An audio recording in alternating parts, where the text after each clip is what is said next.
الو سلام علیکم. و علیکم سلام. شما به برنامه صدای مردم.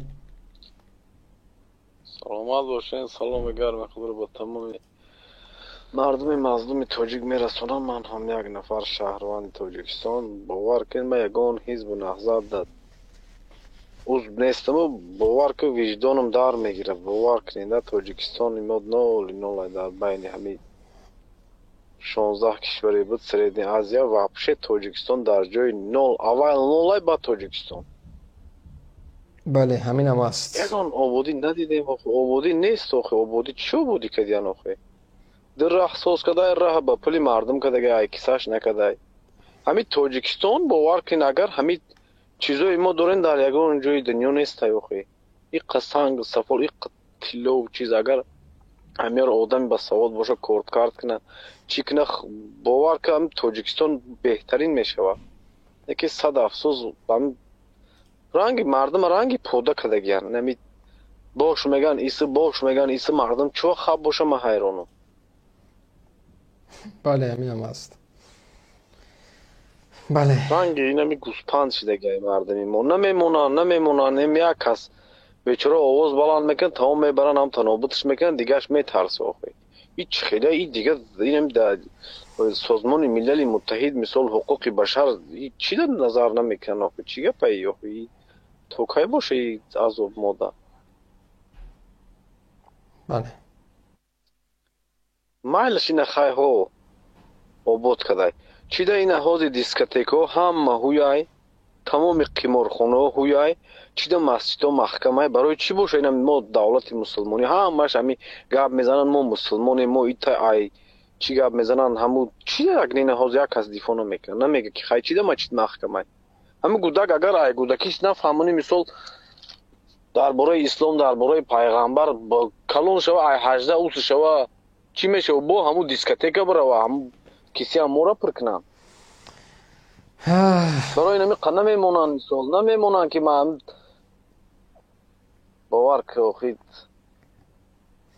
بله برادر همین است. خدا کنی سلامت باشین. تشکر. باور که دوستانی و همه بسیار باور که اگر بگوی هم تا بگه همه گوی تمام شوی نداره یک کامera باشه گریان کنی هم در دل همه شب بگوی نه برادر. ای باور که اگر یک کامera باشد تلفن من مثال برات یک 5 تا مشورت کشته میتونم اما میشه تلفن دستت کامera داره برادر. من گیران که گپ زدن گیر. نه اکو نه شریف مثلا کنه کامرای مثال بو هم باور استودیو باشه که نه کامرای کلانی که یک کس با رژیسور باشد درست بکنه نه منیجر باشد.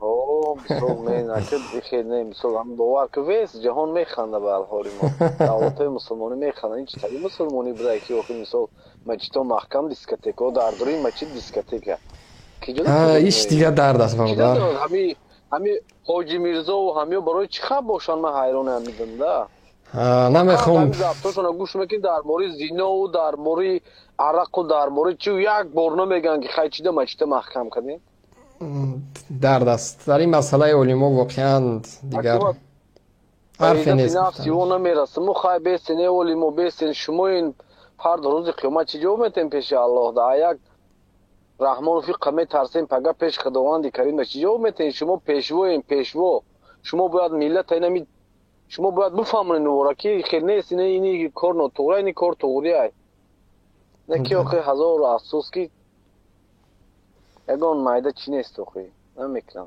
بله سلامت باشی برادر. واقعا حرفا درست است. زنده باشی.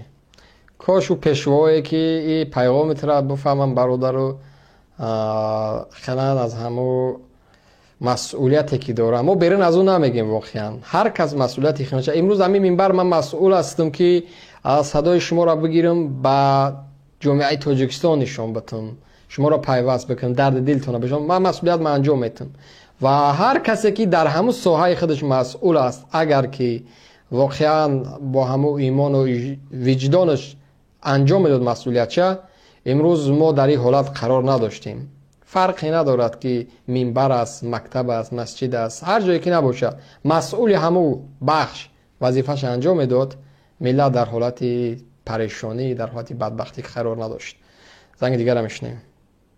الو. سلام. بله سلام علیکم. السلام علیکم و رحمت الله. و علیکم السلام. خیلی برادر نقض سلامتی خوبان. تشکر. برادر من برادرایی که در حق یعنی عالما گپ میزنن کمتر من در این باره گپ زنم. برادر خب برادر اگر که عیبی ما باشه عالما چیکار کنن؟ چیکار کنن؟ مقصد اگر ما مسلمانی واقعی باشیم، خب مسلمان اصلا غیرت داره، مسلمان اصلا از حق دفاع میکنه. همین پیش گپ ده، همه مسلمانی که برآمده از دفاع داره، اما همه علما سر راه همه را گرفته. اوش چی میگوی؟ و یا برادر و در فشار اگر همه با خدا قسم کو، با خدا قسم یگان فشار برای عالم دین قبول و روا نیست در همین شب روز. میفهمی برادر؟ چه کدام فشار؟ بچه لکسوس 60,000 مسته بفروشه، ویزا بگیره، بلیت بگیره، بیاره هجرت بکنه. هجرت براش فرض کرده خداوند. کدام فشار؟ این همین گپ ما او دا خمان امکانیت دادیم. خیلی او برای او بچه امام اعظم نفری کم بود، مرگ قبول کرد، زندان قبول کرد که اونا از امام اعظم بالاترند، زورترند. فشار در امام اعظم نبود. اینقدر صحابه ها امام اعظم در فشار نبودن. حضرت بلال در فشار نبود. برادر اصلا فکر ما همین خیلی که اگر ما جوانمرد باشیم، اگر ما غیرت داشته باشیم، همین علمای ما هم غیرت پیدا میکنن. میدونن که غیرت هم تو باید از علما بگیریم، نه اینکه علما از ما غیرت بگیرن. این گفت هم برادر مفهوم منطقی نیست. اگه ما که غیرت داشته باشم علم برای من چی در کاره؟ پس ما که بدونم شجاعت پیامبر، شجاعت عمر بدونم، ما که دین بدونم، ما غیرت داشته باشم، ما ناموسم دفاع بکنم، پس برای من علم چی در کار است؟ بیاید قدر کرسانی گوشت بزنه، سیر بکنه و بخزه بروه. وقتی که بحث سری مسئولیت میروه، برعکس نفری که از مسئولیتش دفاع کرده است، گپ زده است، مبارزه برده است، ما با بیان بگم که تو کار نگیر، خیلی او گروه های افراطی هستند فلان. نه اصلا کدام ظلم بلیت گرفته میتونن، شهر به شهر مهاجرت دسته گشته میتونن، مرحمت کنن. پس میتونید امکانیت داشتین ببروین. اصلا لیایی که خاموش باشتن، ضعیفترین ایمان خاموش باش، با دلت بد ببین. همه را چرا نمیکنن؟ باور که تا امروز اصلا نخواستیم گپ زنیم در این مسئله. بارها تهمت در حق ما کردند، بارها گپ قبه گفتن، بارها از همون منبرا گفتن، از همون منبرا بارها گفتن. تا امروز صبر کردیم. خب گفتیم ظلم است، فشار است، فلان است، بهمدان است. لیکن کاسه صبر میریزه. وقتی یک نفر 10% ایمان و وجدان و علم همه را نداره، یک مهاجر مهنتی از روسیه با طور مثال، با همه کمبودی علمش، کمبودی دانشش، کمبودی فهمشش، در همون راهش استوار گپ میزنه، از منبر او دفاع داره، لیکن او و کسی دیگر، هر کسی که نباشه، برعکس میبرو همون جوانی بیچاره‌ای که بعد از سختی، بعد از مهاجرت، بعد از کار از او دفاع میکنه، در مقابلش گپ میزنه. این دیگر نشانه مرده و ایمانی و مسلمانی نیست دیگه. من خواهش میکنم از علمای دین، از مسئولای دین، شما مسئول هستین، والله قسم روز قیامت در نزد پروردگار مرم جواب میتم، خودم جواب میتی. نه که مسئولیت خودت بالاتر است، چون که وارث پیامبر هستی. پیامبر خدا میگه بعد از من مسئولیت دین در دست علماها است. علماهایی که در دین استوارند، مسئولیت دین شما دارین.